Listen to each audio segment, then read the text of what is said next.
Hi everyone, welcome back to Passport Diaries. We are a travel podcast by Travel Store, taking you to unique and off the beaten path places all around the world.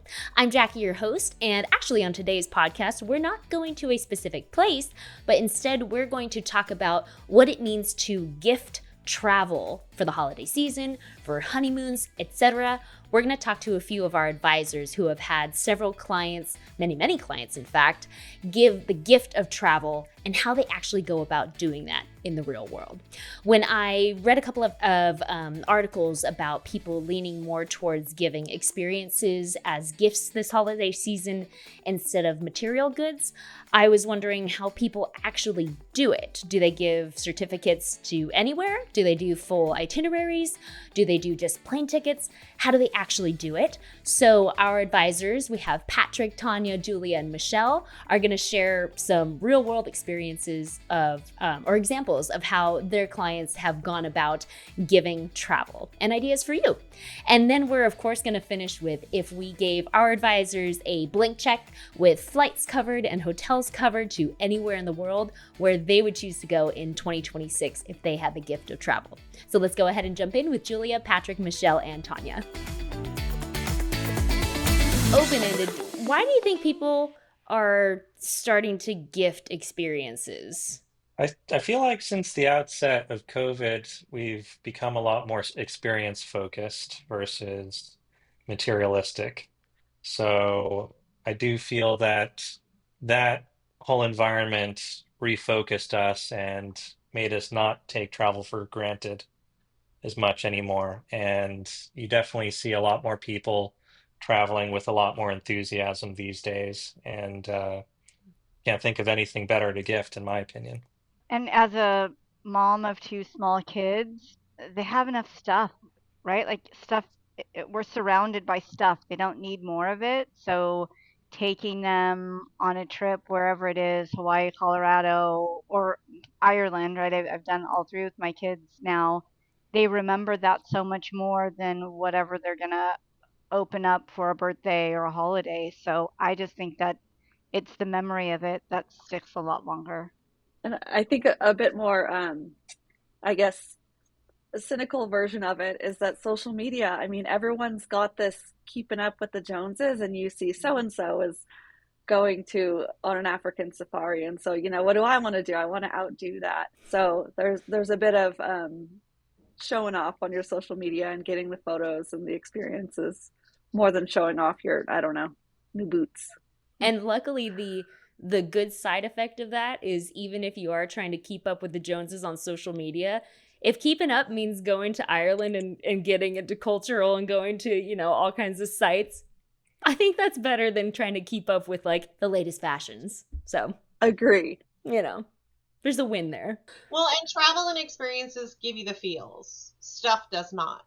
So I read an article recently, and this is not news to any of our advisors who've been around for a while, but people are tending towards gifting experiences and travel instead of, material goods or anything like that. People want experiences and they're trying to figure out how to do that in the best way. So I wanted to hear maybe some stories of clients that you've had. I know, Tanya, you've had a couple great stories to share on how people put together these gifts, and then a couple different ways that people can do travel gifts. Do people like certificates that are just kind of a blank check to go anywhere? Do they like to have itineraries set and planned? I think mine is maybe seasonally appropriate. I'm working on something. A mom is surprising her kids with a trip to Italy and Paris. So she was going to wrap ornaments to have them open. So one would be the Eiffel Tower, and then there was, a slice of pizza or just little clues that then they're going to be confused and they're putting it on the tree. And then she's going to, ta-da, I got you a trip. So I thought that was a really cute way That's to do awesome. it. I had one of those last year that I helped a mom surprise her kids with a cruise. And I made little certificates of pictures of the cruise to say where they were going and how ill they were. And we put together like a little gift basket that they opened under the tree. And then it really was the coolest thing because Christmas morning she sent me the video of the boys opening their cruise for them. They had never been on a boat or done that kind of trip before, and how excited they were. And How old were these boys?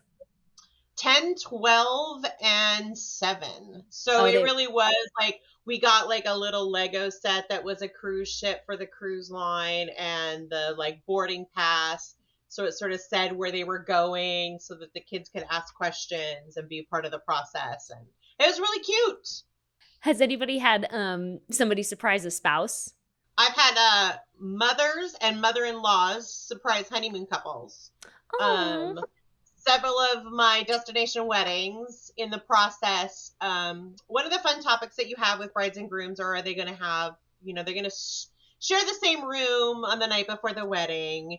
And if they have upgraded suite for like the honeymoon portion or the nights after, like how does that work? Because there's a whole check-in, check-out process, right? So I've had several times where the kids are trying to stay within budget and doing the reasonable thing, and then mothers or mother-in-laws calling and saying, okay, our side of the family is going to upgrade them to the room. And the brides and the grooms don't know until they arrive at the hotel for the destination wedding that they've been upgraded to like a suite with amenities and benefits and all the goodies that we give them along oh. the way, which is always really fun way for them to start off the adventure of a destination wedding. Yeah, I have to agree. Um, Ever since I first joined the industry, I was part of a honeymoon team, and one of the most popular things to do is to do a honey fund. And so instead of having a registry for, cooking utensils and whatnot, they can actually have items on their trip that people can kindly gift to them, whether that ends up being a tour or, a drink on me or even the hotel stays, whatever it ends, or flights. I mean, whatever it ends up being, and anyone can contribute as much or as little as they want, and it goes towards their trip. So it's always fun to kind of see just how extravagant the trip can suddenly end up being when people are being very generous. I was gonna say, Patrick, that was the second one. Was like I had a mother call, and the kids didn't really understand what it was until they boarded the plane, and they were told to go left instead of going right, and they didn't quite get it. And the stewardess got to say, "Yeah, because the family had decided to upgrade their seats to the destination to first class." And those are like the fun treats, right? Like, and that's the thing that we can actually help people do is through our ways and our sources. We can, like, you want to go snorkeling, you want, candlelight dinner on the beach, or whatever the thing might be, somebody can give that to you instead of, mixing bowls or a place of China or something. Instead of plates of China, let's go to China. Yeah, exactly. That's rad. And I think, Tanya, you had one of my favorite examples of how to actually package a travel gift, which was it the husband who gifted the wife a full-on itinerary in a book? Yeah, What they it was a full itinerary. It was an employer to an employee. Oh, oh.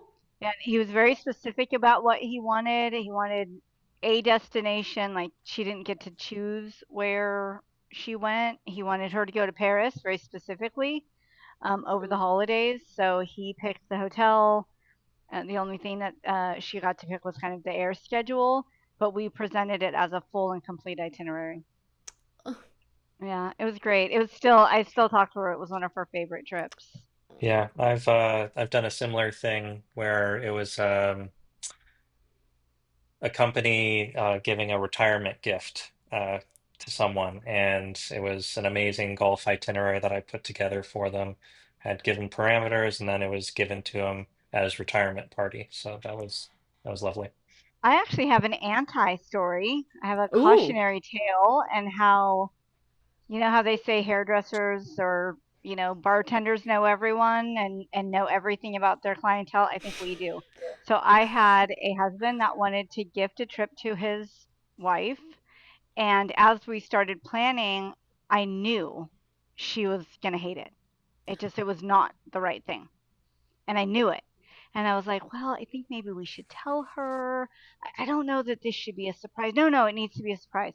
So on we went in the planning. And as we're getting deeper and deeper, It was like, we're going somewhere tropical. She doesn't like bugs. This is a very buggy destination. And I'm Ooh. like, I'm starting to panic. I know, I'm like, oh my God, she's going to hate this trip, right? So I did convince him to like let a few things slip, and we were able to kind of shift. But that was based on really me going, whoa, whoa, whoa, hold on. I think we need to make a quick adjustment. So we were able to do that and still give her a wonderful surprise without it being like a bad surprise. I kind of love that you're insinuating that her travel advisor knew her better than her husband. Absolutely. We also have this group of girls, these ladies that have known each other since junior high school. And after they got married, they go once a year for 5 to 7 days to a destination, but they give the gift to their friends. So they don't know where they're going. So one person is always in charge of the destination and everything that goes along with it. And then you just show up to the airport and you have no idea where you're going.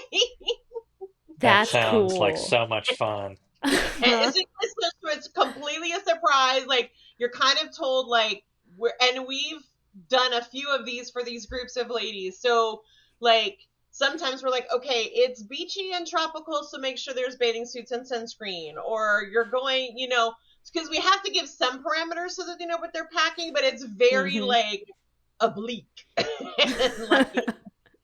And they're like, what are you doing? Because they started off just going to like cities, like maybe it's New Orleans or someplace like that. And then over the years, it just got like wanting to be more extravagant and more, they've done a wellness thing in Costa Rica, and they've done a girls' weekend in Paris, and they've done some Hawaii. It's kind of interesting because we have to get details. Like Tanya said, like we have to get details from the other guests, but we have to keep everything on the QT and not ruin the surprise.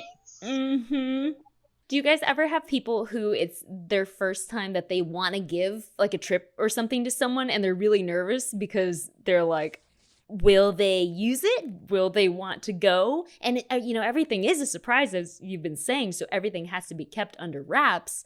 So what do you do with a first timer that's like, I want to give a trip to like my sister or my friend or my kids, but I don't know if they're going to like it, and it's kind of a big deal to put this all together? How do you calm them down and help them through that? My first reaction was to get cancel for any reason insurance up front. Yeah. All of the people that have bought them from me, and I've done quite a few, it sounds like we all have all been very confident in that the person would want to do this. So either they had a conversation or they knew that the person was going to get on the plane. Prior to being in travel, I was dating someone and they gave their parents a trip to Ireland that they never took. Oh. So it can go the other way. The faces, that's exactly how now having been there, it's my favorite destination. I feel the same way. I'm like, how are you gifted a whole trip and they were so off base? So it can happen, but I have yet to experience it from my end. It's the very small percentage. Yeah, and maybe if my exes had used a travel advisor, perhaps they would have known that the parents weren't going to travel. Yeah. Maybe they would have said somewhere close to home without the across the pond flight. Yeah. It's all about advice. Or we would have given those parents a call and hyped up the destination to convince them to go. Right. Yeah. Or offer to go with them. We'll go with you, and we will. Yeah. Or like, you know what? If you don't want it, I'll take it. Yeah. These seats will not be unused. Okay. So then, next question is for each of you. For 2026 specifically, if somebody gave you, say, I don't know, a voucher for a flight and your hotel is covered, this is a big question. I know it's very wide open, but where would you go if you had to pick today and somebody gave it to you today and you're leaving in 2026 anytime? Give me an African safari. Yeah. That would be the best. I'm a big animal nerd, and those tickets and hotels are not cheap. So if I'm not paying for it, I will take that. I'd also say if I get a +1 in African safari, because then my boyfriend who doesn't want to go to Africa and go on safari, he would be forced and he would love it. I know he would love it because I know him like a partner and a travel agent. Well, mine's sort of in the same. I'm an animal lover, but I'm also a beachy fun sun girl. And what is on currently my bucket list is a full, probably 3 weeks in Australia. I want to go down the Gold Coast. I want to do Sydney. I want to go to Kangaroo Island. I want to see the penguins. I want to go up to Uluru. I want to go to Darwin. I want to do the rainforest, and I want to snorkel in the Great Barrier Reef. Did you say rainforest in Australia in the same sentence? 100%. Oh, yeah. Where do you think the koalas live? With the crocodiles. I guess I gotta go. Direct flights from the West Coast to Brisbane. You're there. And it's actually not as long as we think it is. Anyway, I learned that. It's like not 20 hours. Yay. It's not at all. Mm-mm. In fact, I mean, the Daintree rainforest in Australia is the oldest rainforest in the world. And it's a UNESCO World Heritage Site. I mean, there's nothing better. Like, you'd get all the animals, right? Okay, Tanya, where are you going? Nepal and Tibet.